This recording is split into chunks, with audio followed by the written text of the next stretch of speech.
Thank you for your goodness to us. We pray in Jesus' name. Amen. Amen.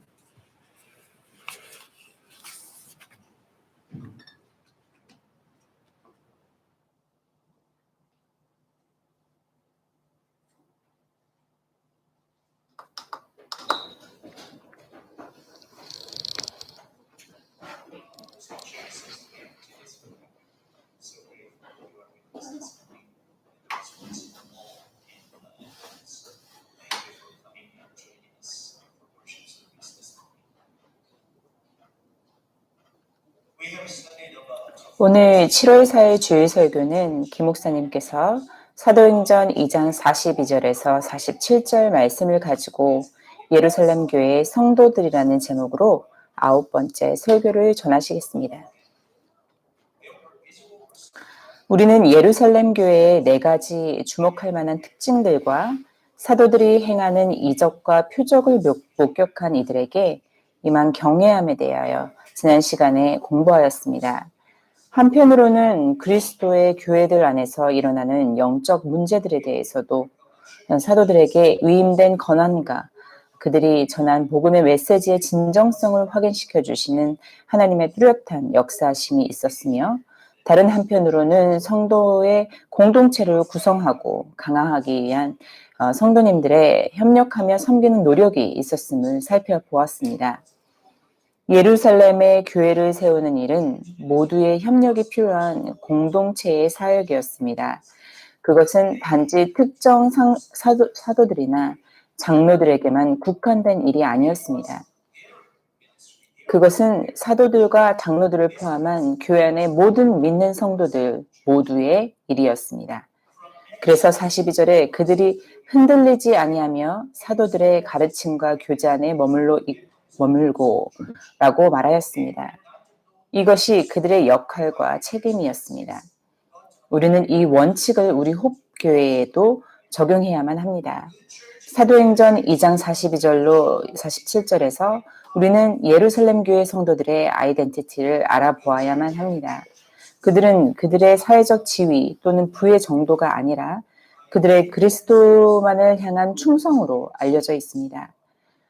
우리가 흔히 말하는 좋은 교회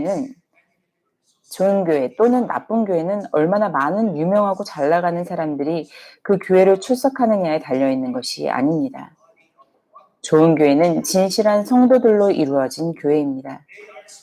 우리가 지금까지 공부한 예루살렘의 4가지 특성에 비추어서 성도들 하나하나가 자신을 맡기고 뜻을 합하여 그 가르침에 따르는 이들로 구성된 교회가 좋은 교회입니다. 하지만 역설적이게도 하나님의 것을 바라고 그리스도를 진심으로 믿는 것처럼 보이는 많은 성도들이 그들이 다니는 교회 공동체에 한마음으로 속하는 것에 대하여 전심을 다하지 않는 것을 많이 보게 됩니다. 그들은 영적 유목민입니다. 그들은 영적인 것에 대하여 말하지만 지역교회에 소속되어 있지 않습니다. 그들은 그리스도의 교제와 합심 기도에 헌신하였다고 말할 수 없습니다. 또한 자신을 그리스도의 교회에 드리지 않은 독립적 신자들입니다. 보편적 교회만을 믿으면서 어떤 한 지역 교회의 일부가 아닌 인류 역사상의 모든 성도들이 이루는 모임만이 교회라고 믿습니다. 그 결과로 그들은 그리스도의 몸이 아닌 자기 자신만을 세워보려는 노력을 합니다. 바라기는 우리 모두가 사도행전 2장 42절에서 말씀하는 것과 같이 우리가 흔들리지 아니하며 사도의 가르침과 교제 안에 머물고 라는 고백을 할 수 있기를 간구합니다. 아직도 자신에게 다른 성도들과 함께 그리스도의 몸을 이루어야 하는 의무가 있는 것에 확신이 없으시는 분이나 또 건강한 교회는 모든 성도들이 공동체의 영으로 각자의 맡은 자리에서 헌신하여 다 함께 주님을 섬기는 교회라는 것에 대한 확신이 아직 없으신 분들에게 Our Daily Bread라는 묵상집에 나오는 한 이야기를 전해드리고자 합니다. 인용하겠습니다. 몇 년 전 이전에 적군들에게 포로로 끌려갔다 풀려난 미군을 인터뷰하여 적들이 그들의 정신을 무너뜨리기 위해 사용했던 방법들 중 가장 효과적인 방법이 무엇이었는지를 알아냈습니다. 조사원들은 포로들이 독방에 갇히거나 자주 다른 곳으로 옮겨 다니며 그들 동료들과 떨어져 있게 하는 것이 가장 빠르게 정신을 무너뜨렸으며 육체적인 결핍이나 고문으로는 그것만큼 쉽게 무너지지 않았음을 알 수 있었습니다. 더 나아가 병사들은 그들이 속해 있는 소대의 긴밀한 유대와 전우회를 통해 가장 큰 힘을 얻었음을 알 수 있었습니다. 이것을 관찰함으로써 우리는 왜 그리스도인들이 자신들의 주님에 대한 충성을 유지하기 위해 우리에게 성도 간의 교제를 통한 공동체의 경험이 필요한지를 알 수 있습니다. 하나님과 우리 자신의 개인적 관계는 매우 필수적입니다. 그렇지만 그 자체로 인내와 영적 성숙을 이끌어내기에는 충분하지 않습니다. 한마음으로 합쳐진 성령이 충만한 성도들과의 관계는 우리 개인의 구세주로서의 신실함을 성장하고 유지하기 위해 필수적입니다. 때때로 우리는 혼자 있는 것이 더 쉽다고 생각하면서 교회의 생활에 관여하고 싶지 않아 합니다. 그러나 그렇게 행하는 그리스도인은 모든 것들을 놓치게 됩니다. 기억하십시오. 하나님의 지혜 안에서 하나님께서는 우리를 강하게 하기 위해 뭉치셨습니다. 인용을 마치겠습니다. 자, 이제 오늘의 본문 말씀을 다 함께 알아가 보겠습니다. 그들은 함께 있었습니다. 44절의 첫 부분을 보시면 믿는 사람이 다 함께 있어 라고 하였습니다. 우리는 여기서 두 가지 교훈을 얻을 수 있습니다.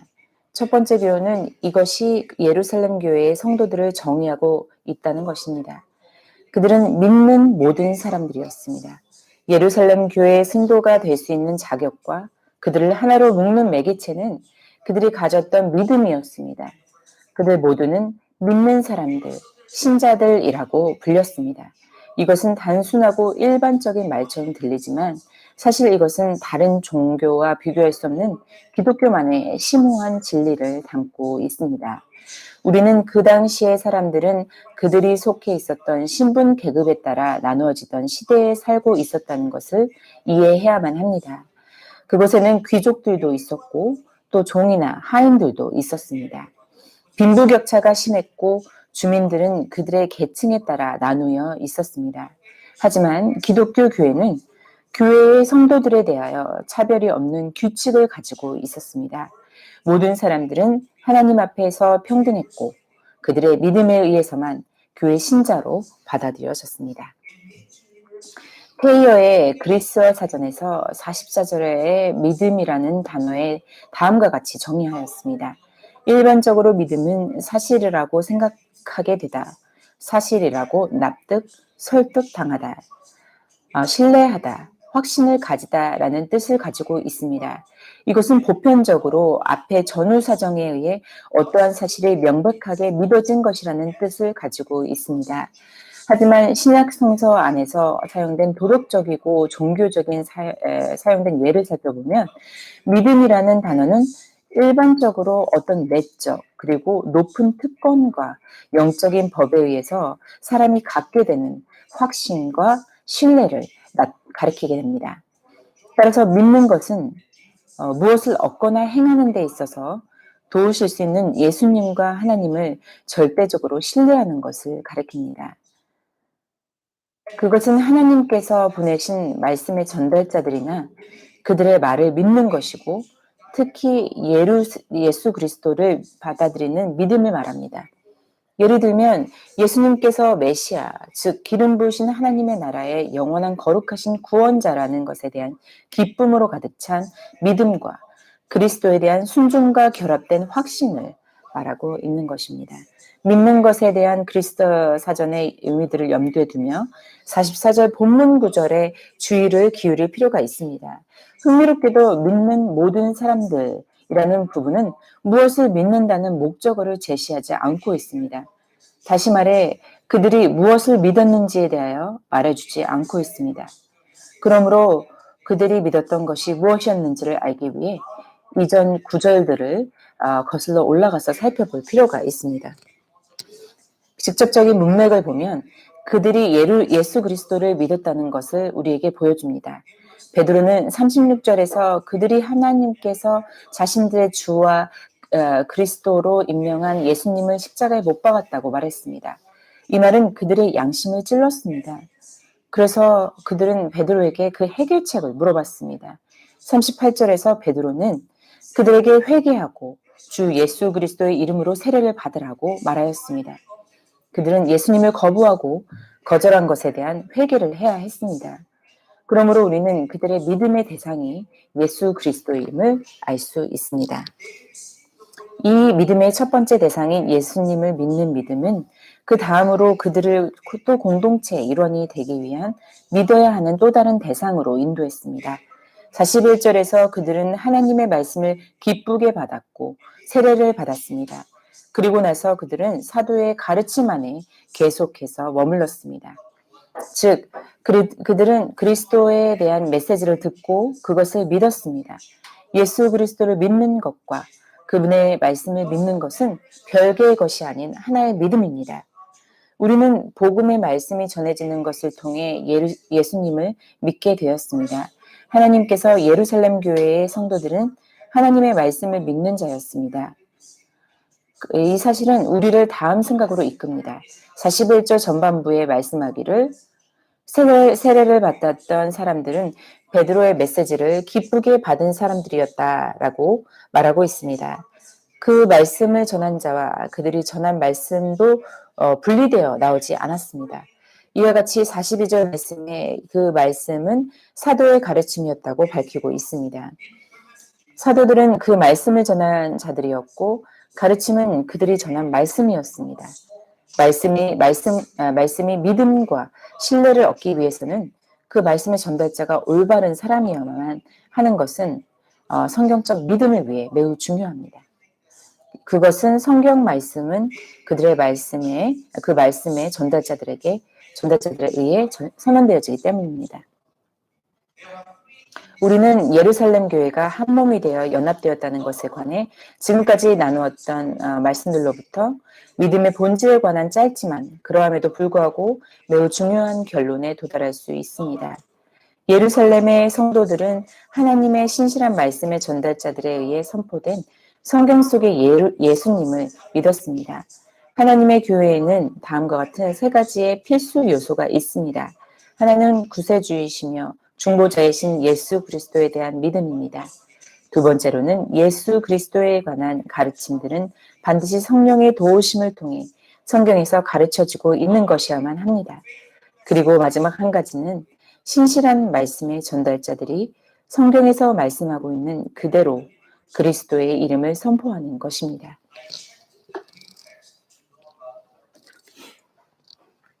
믿는 자들이 다 함께 있었습니다. 저는 함께를 나타내는 단어를 헬라 원본으로 체크해 보았습니다. 그리고 사도행전의 처음 두 구장의 다른 구절들에서 그 단어가 사용된 것을 찾을 수 있었습니다.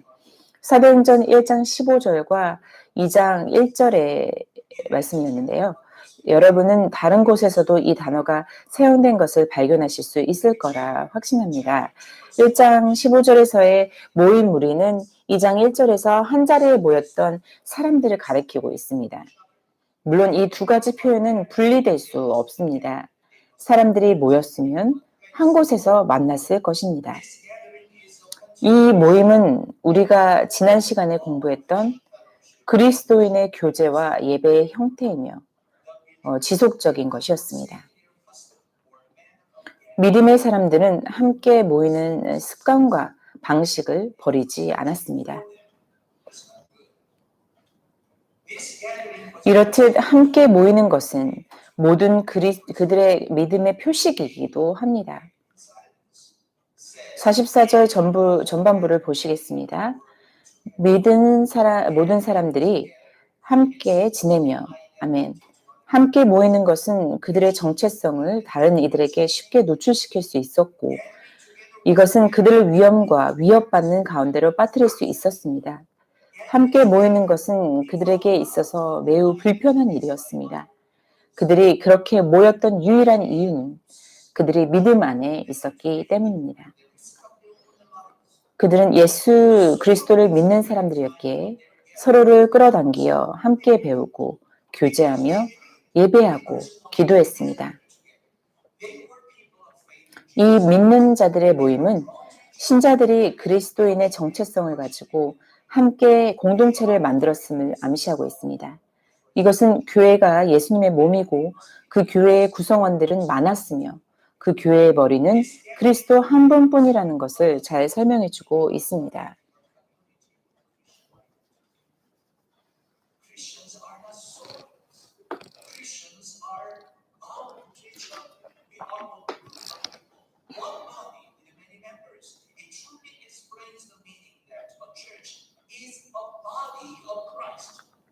And her members are many, and her head is Christ himself.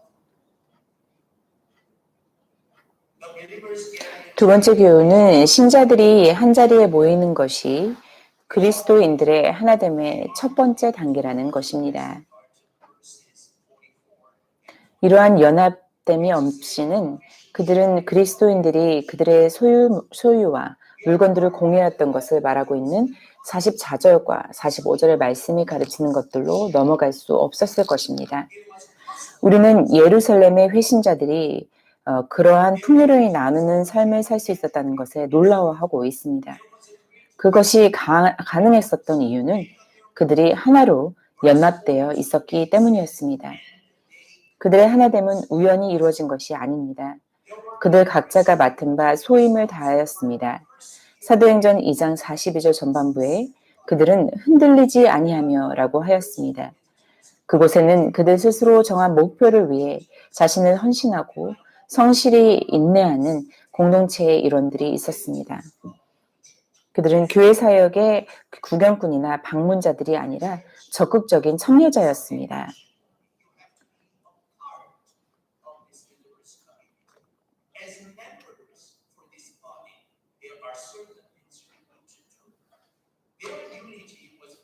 그들의 화합은 사도의 가르침, 성도의 교제, 성례의식, 그리고 기도라는 그들 교회의 4가지 특성 위에 이루어졌습니다. 우리는 이 4가지 특성들 없이 그들의 하나됨을 생각할 수 없습니다. 이것은 또한 우리가 우리 교회에서 다른 사람들과 연합하고 있는지를 스스로 체크할 수 있는 간단한 방법이기도 합니다. 여러분은 성경 공부에 전념하고 있습니까? 여러분은 적극적이고 열성적으로 교회의 다른 지체들과 교제하며 친교를 맺고 있습니까? 여러분은 교회에서 다른 성도님들과 함께 주님의 성찬에 참여하기 위한 준비를 하기 위해 노력하고 있습니까? 여러분은 적극적이고 충실하게 기도 모임에 참여하고 있습니까? 우리가 만약 이 모든 질문에 긍정적인 대답을 할 수 없다면 우리의 마음은 아마도 다른 형제 자매님들과 하나로 결속되어 있지 않았을 것이며 우리는 주님의 사역을 구경만 하는 관중일 가능성이 큽니다. 그들은 모든 것을 공동으로 소유하였습니다. 44절 후반부와 45절 말씀에 모든 것을 공동으로 소유하고 자기 소유와 재산을 팔아 각 사람의 필요대로 모든 사람에게 나누어주며 라고 하였습니다. 첫 번째 우리는 초기 기독교인들이 서로 교통하였다라고 이해할 수 있는 성도 간의 교제에 힘썼다는 것을 배웠습니다. 그것은 다수의 성도들에 의한 어떤 공동의 축복을 함께 나누는 행위와 상태를 말하고 있습니다. 그들이 했던 일은 평범한 사람은 하지 않는 일이었습니다. 일부 특별한 사람들이 오늘날 그리 행하기는 하지만 공동체 전체가 자발적으로 행하지는 않는 일입니다. 초대교회에서 보여준 특별한 나눔의 정신은 성령님의 역사하심과 그들이 회심함을 통해 생겨난 것임에 틀림없습니다. 개개인들이 공동체 안으로 통합되어 갔습니다. 미국의 목회자이자 작가였던 토저 목사님은 이렇게 말씀하셨습니다. 성도들의 교통함이란 그들이 나누었던 축복 앞에서 서로가 동등한 위치에 있는 사람들에 의한 특별한 영적 축복의 친절하고 애정어린 공유를 의미하고 있습니다. 인용을 마칩니다. 우리가 서로 교통함을 경험하기 이전에 반드시 하나로 연합됨이 먼저 있어야 한다는 것을 유념해야 합니다.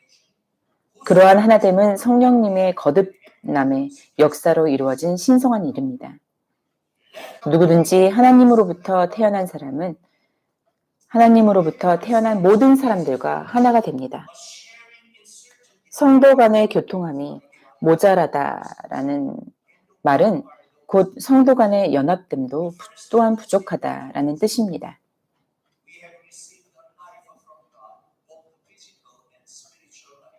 성도의 교통함은 거룩한 부름을 받은 사람들이 하나님께로부터 받은 것을 공유하는 일종의 성도 간의 교제를 말합니다.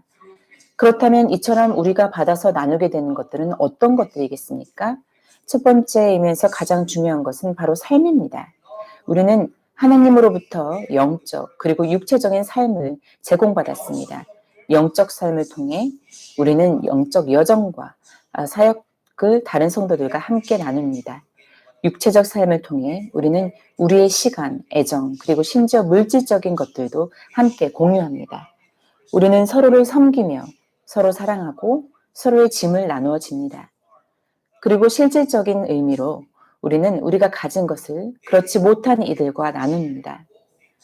그리고 나서 우리는 서로 진리를 공유합니다.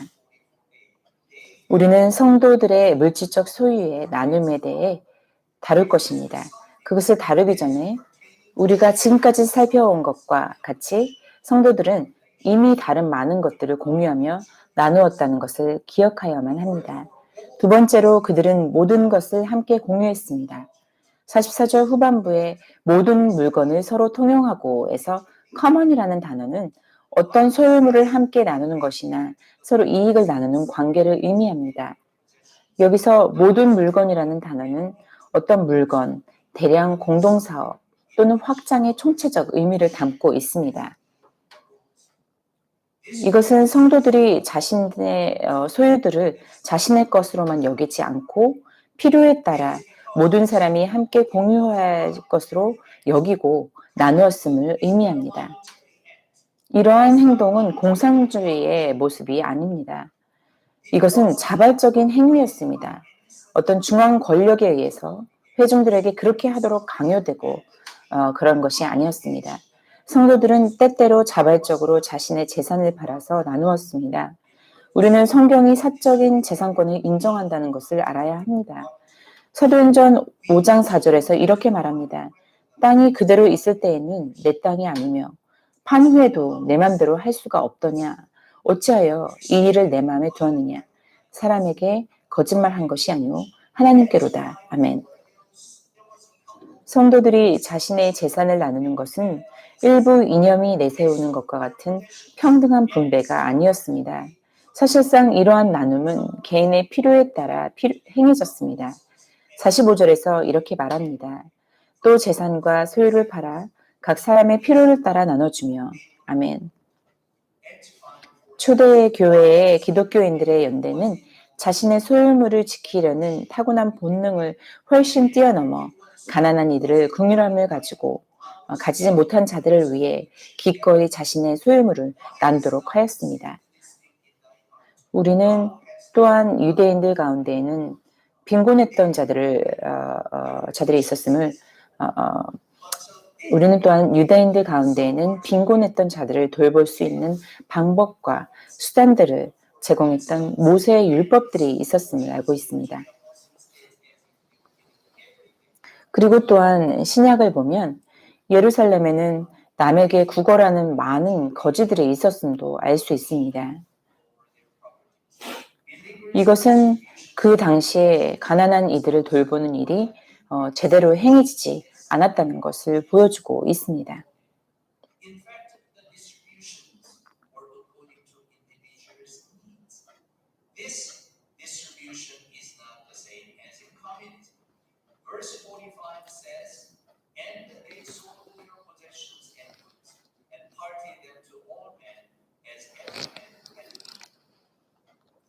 Christian solidarity in early church went well beyond their natural instinct to desire to possess by showing their compassion to the needy and willingness to share what they had with the ones who had not.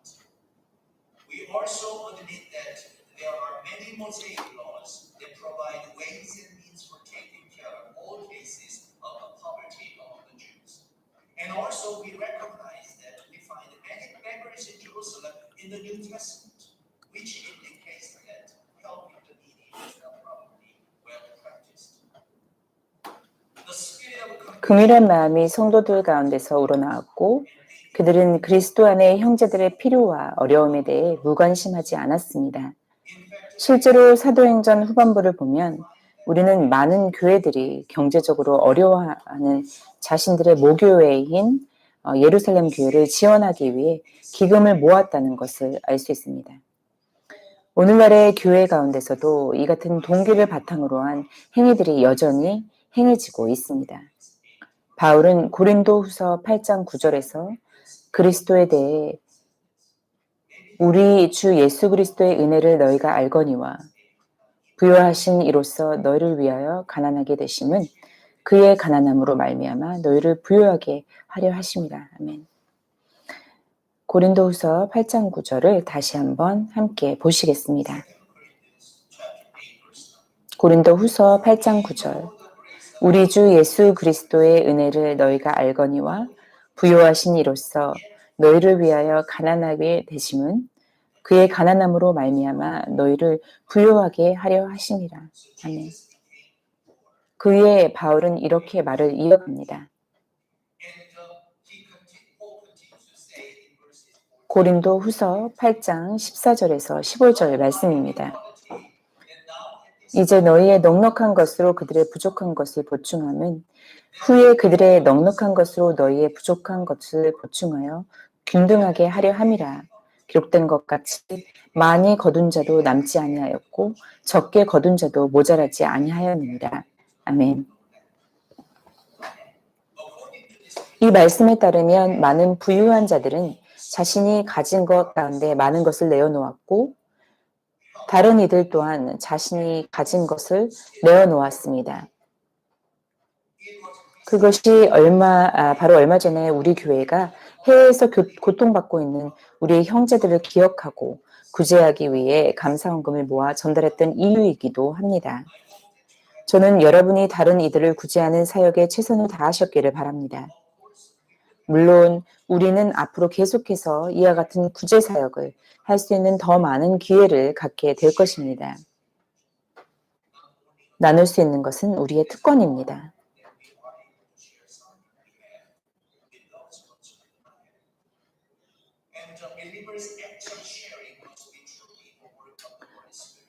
그들의 나눔의 행위는 진정한 성령님의 역사심입니다. 45절을 다시 한번 살펴보겠습니다. 또 재산과 소유를 팔아 각 사람이 필요를 따라 나눠주며 아멘. 팔았다라는 동사의 시제는 이 구제의 행위가 일회성이 아니라 지속적이었음을 나타냅니다.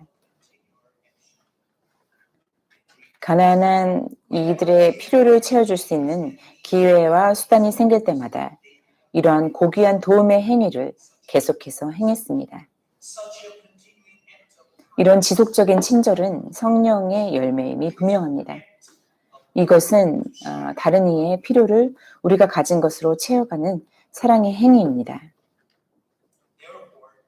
그러므로 우리는 필요를 채워주기 위해 나누었다라고 볼 수 있습니다. 그리고 그 나눔은 계속되었고 지속적으로 행해졌습니다. 필요가 생길 때마다 그들은 계속해서 나누었습니다. 이것은 양쪽 방면으로 은혜의 영을 증거합니다. 나누는 이들은 받는 이들을 판단하지 않고 은혜로운 마음을 가지고 베풀어야 하며 받는 이들은 감사하는 마음으로 은혜롭게 받아야 합니다. 부유한 자들이 항상 부유한 것이 아니며 또 가난한 자들 또한 항상 그렇지 않을 것입니다. 부유한 자들은 어려운 형제들과 나눌 기회가 있을 때 자신이 가진 것을 나누며 하나님의 계명을 지킬 수 있음을 특권으로 여겨야 합니다.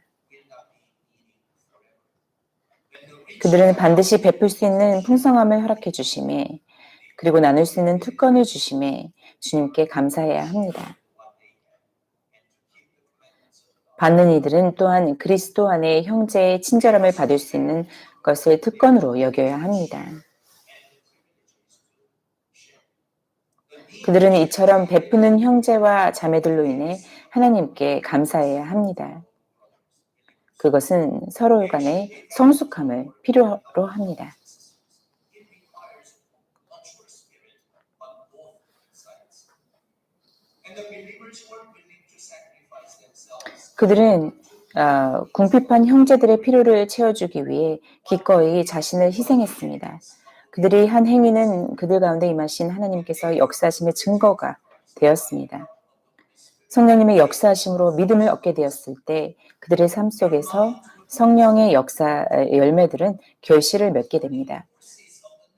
그들의 마음은 부자가 되고 더 많은 것을 소유하고자 하는 자연스러운 욕망으로부터 그것을 극복하고 이겨낼 수 있도록 변화받을 것입니다. 그들의 회심은 그리스도께로 이끌 뿐만 아니라 형제 자매들에게도 인도하여 줍니다. 요한일서 3장 6절에서 16절에서 18절에 이렇게 말합니다. 요한일서 3장 16절에서 18절. 그가 우리를 위하여 목숨을 버리셨으니 우리가 이로써 사랑을 알고 우리도 형제들을 위하여 목숨을 버리는 것이 마땅하니라. 누가 이 세상의 재물을 가지고 형제의 궁핍함을 보고도 도와줄 마음을 닫으면 하나님의 사랑이 어찌 그 속에 거하겠느냐. 자녀들아, 우리가 말과 혀로만 사랑하지 말고 행함과 진실함으로 하자. 아멘. And hereby, by this, we know that we are of the truth, and shall assure our hearts before Him. Amen. So if we are belong to the truth, if we truly understand the love of God, we do not love our needy brethren only with our lips or words of mouth, or simply saying we will pray for you. That is a lip service, of course. 만약 우리가 진리 안에 거한다면 우리의 형제 자매들의 궁핍함을 보고도 단순히 기도하겠다라고 입술로만 말하는 것이 아니라 정말 행함과 진실함으로 그들에게 사랑을 표현할 것입니다. 궁핍한 형제들과 나눔은 서로를 돌보는 모습을 나타내며 삶과 소유에 대한 관심을 바꿔주기도 합니다.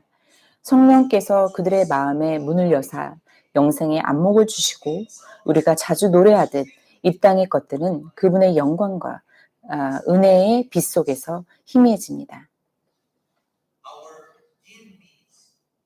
우리의 나만 주세요의 이기적인 마음은 베푸는 것으로 변화됩니다. 초대교회의 성도들은 자신의 소유물을 나누도록 강요받지 않았지만 훨씬 더 좋은 이유로 인해 자신들의 소유물들을 나누었습니다. 그들은 관대하고 은혜로우신 하나님으로부터 배웠기 때문에 그들 역시 관대하고 은혜로웠습니다. 하나님이 그들에게 베푸신 것처럼 그들 또한 서로를 위해 베풀었습니다.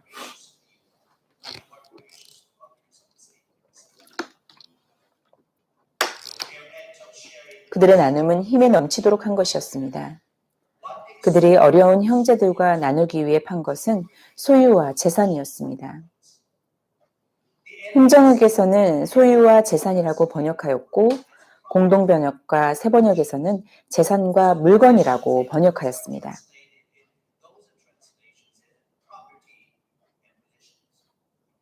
아마도 소유를 가리키는 그리스어는 부동산을 의미하는 반면에 재산을 가리키는 단어는 일반적으로 소유물을 가리키는 것이라고 생각됩니다. 모든 종류의 소유물을 나눔의 목적을 위해 팔았습니다. 여러분 가운데 어떤 분들은 아마도 그렇다면 내 집들도 팔아야 하는 것인가? 그리고 그 돈을 다른 필요한 형제들을 위해 보내야 하는가에 대해 의문을 가지실 수도 있습니다. 이런 초대교회의 선행에 대해 오늘날 우리 시대에 어떻게 적용할 수 있을까에 대한 몇 가지 생각을 나누겠습니다.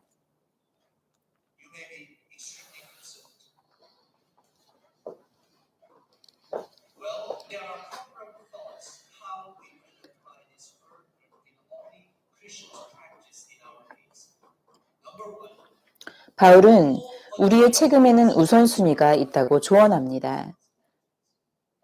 우리의 1차적이고 가장 중요한 책임은 가장 먼저 직계 가족들을 돌보는 데 있습니다. 사실상 우리의 가정을 제대로 돌아보지 못하면 우리는 이교도들보다 더 못한 사람들이 되고 우리의 신앙을 부인하는 사람들이 되고 맙니다. 주님께서는 하나님께 충실했다고 말하면서도 부모를 돌봐야 할 의무와 책임을 소홀히 한 바리새인들을 책망하셨습니다.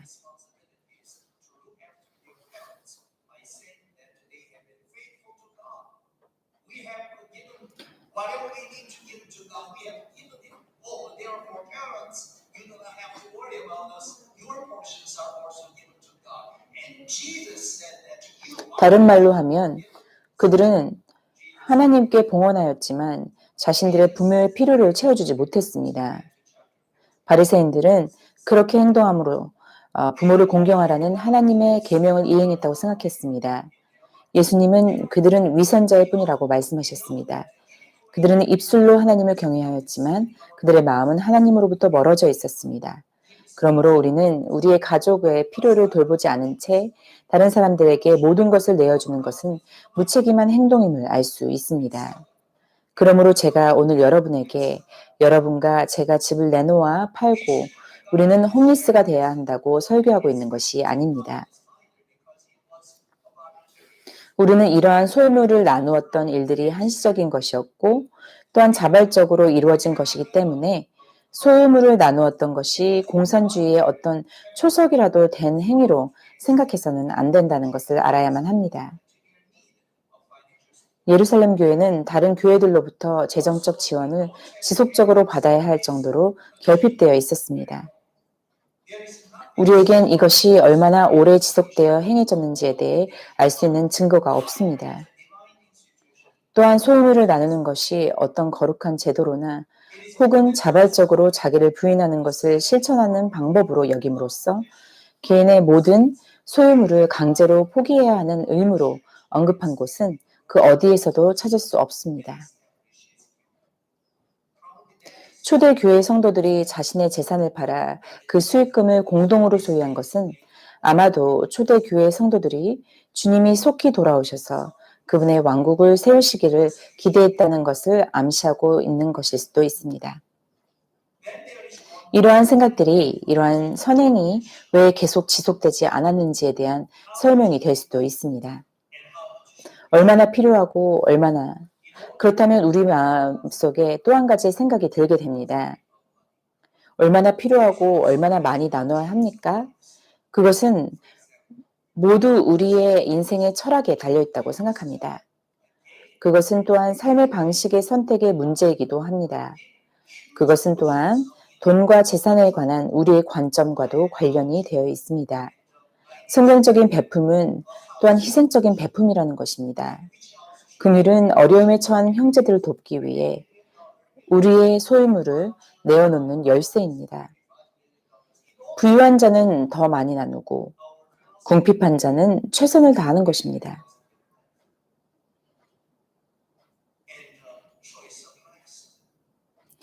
하나님께서 우리에게 주신 축복을 감사하고 나누고 베품이 우리의 의무이자 특권임을 잊지 말아야 합니다.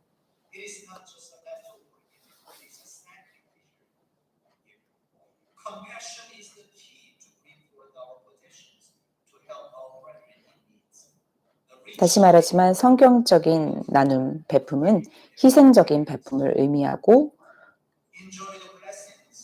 또 그 어려움에 처한 형제들을 향해 긍휼함을 갖는 것이 중요합니다.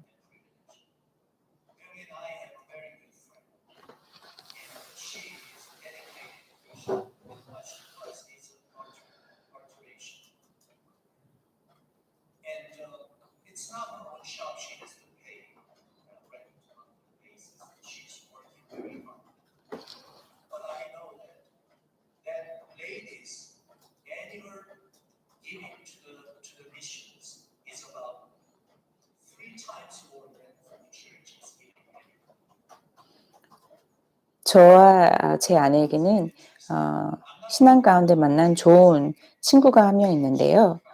그분은 옷을 수선하는 일을 하고 계십니다. 옷을 수선하는 일을 굉장히 열심히 하고 계시는데 그는 풍족하지 않지만 매년 호흡교회가 모으는 그 기금의 3배 이상이 됩니다. 그래서 그분은 늘 매년 선교헌금을 하시는데 그 금액이 호흡교회 전체 교회가 모으는 돈의 3배가 된 것입니다.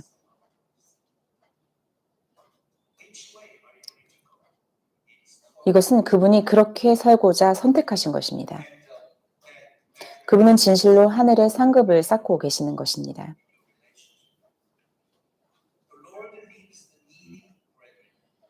주님은 우리로 하여금 그분의 뜻을 이루게 하시며 주님께 순종함으로 궁핍한 형제들을 도와 그분께 영광을 돌릴 수 있게 하시려고 우리 곁에 궁핍한 형제들을 보내주셨습니다. 레위기 23장 22절에 이렇게 말합니다. 너희가 너희 땅에 수확물을 거둘 때에 너는 내 발모퉁이를 수확하면서 깨끗이 거두지 말며 내 수확물에 떨어진 이삭을 줍지 말고 가난한 자와 나그네를 위하여 그것들을 남겨둘지니라. 나는 주 너의 하나님이시니라. 아멘. 하나님께서는 가난한 사람들에게 하늘로부터 사람을 보내는 것이 아니라 하나님의 백성들에게 그들의 필요를 채워주라고 명하셨습니다.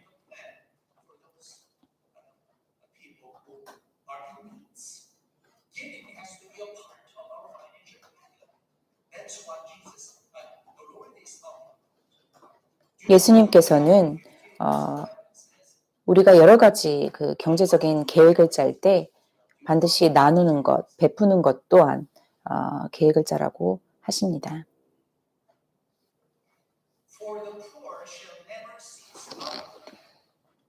신명기 15장 11절을 보겠습니다. 가난한 자가 그 땅에서 결코 그치지 아니하리라. 그러므로 내가 내게 명령하여 이르노니 너는 반드시 내 땅에서 내 형제와 가난한 자와 궁핍한 자에게 내 손을 넓게 펼치니라. 아멘.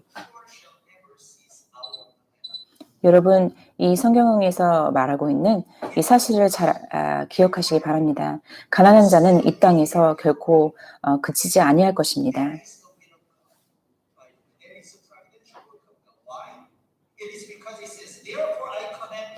이것은 하나님의 주권 안에, 하나님의 계획하심 안에 있는 것입니다. 그 이유는 이 신명기 15장 11절 후반부에서 말하고 있는 너는 반드시 내 땅에서 내 형제와 가난한 자와 궁핍한 자에게 내 손을 넓게 펼치니라.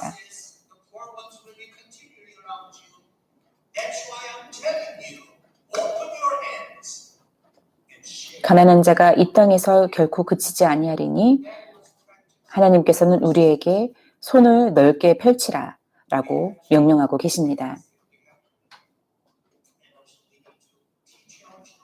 우리는 이것을 배워야 하고 우리의 자녀들에게 이것을 가르쳐야 합니다. 이것이 바로 초대 교인들이 행한 희생적인 사랑의 실천이었습니다. 이것은 매우 중요한 교훈입니다. 고통받는 형제들을 돕는 것은 하나님의 은혜에 의해 약속된 우리의 의무이자 특권입니다. 이 시점에서 저는 기부자와 수령자가 있었다는 사실을 한 번 더 나누고 싶습니다. 앞에서 저는 베푸는 이와 받는 이 모두 너그럽고 은혜로운 마음으로 해야 한다고 말한 바 있습니다. 여기서 우리는 몇 가지 더 고려해야 할 필요가 있습니다. 누가는 사도행전 2장 45절에서 더 간단히 말하였습니다. 또 재산과 소유물을 팔아 각 사람의 필요를 따라 나눠주며 아멘. 주는 사람은 받는 사람의 품위와 감정을 해치지 않게 베풀어야 합니다. 우리가 누군가에게 베풀 때는 굉장히 조심스러워야 합니다.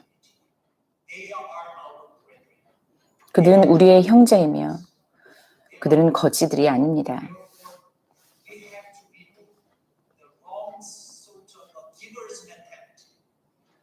따라서 주는 사람의 생각과 마음이 올바라야 합니다.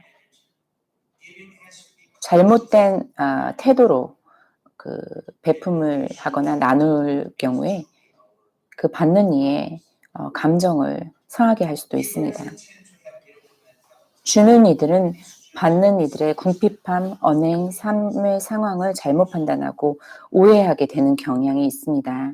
따라서 그들은 자신의 만족을 위해 이러한 배품을 행하기도 합니다. And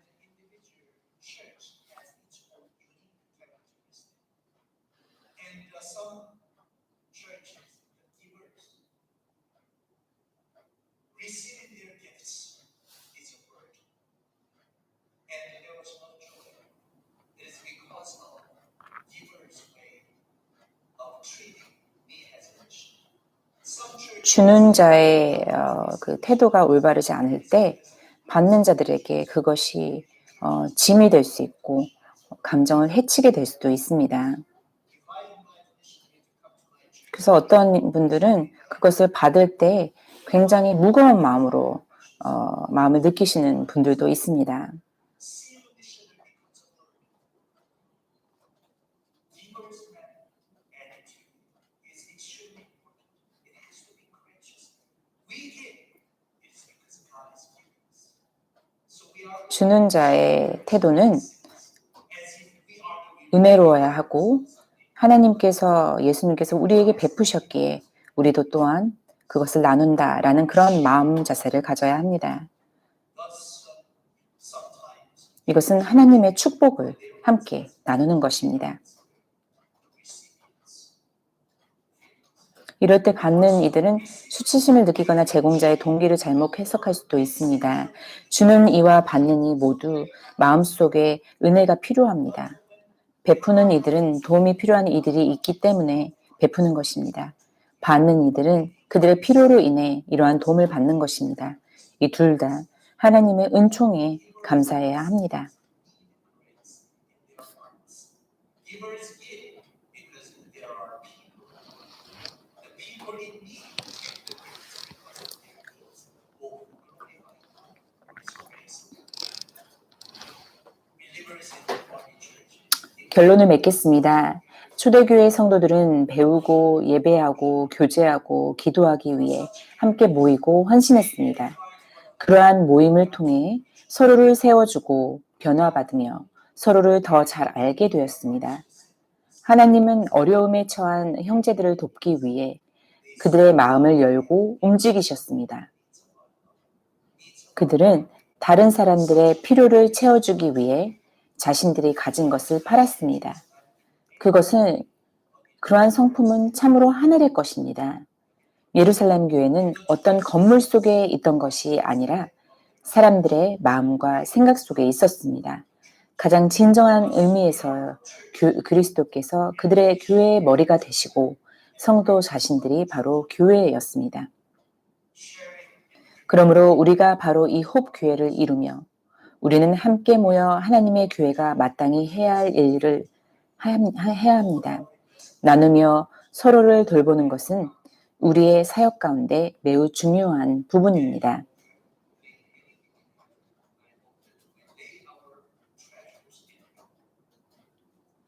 Practice your giving and sharing and teach your children to give and share. 나누며 서로를 돌보는 것을 행하시고 실천하시고 여러분들의 자녀들에게도 가르치시며 하늘의 상급 쌓임이 하늘의 상급을 쌓으시길 바랍니다. 기도하시겠습니다.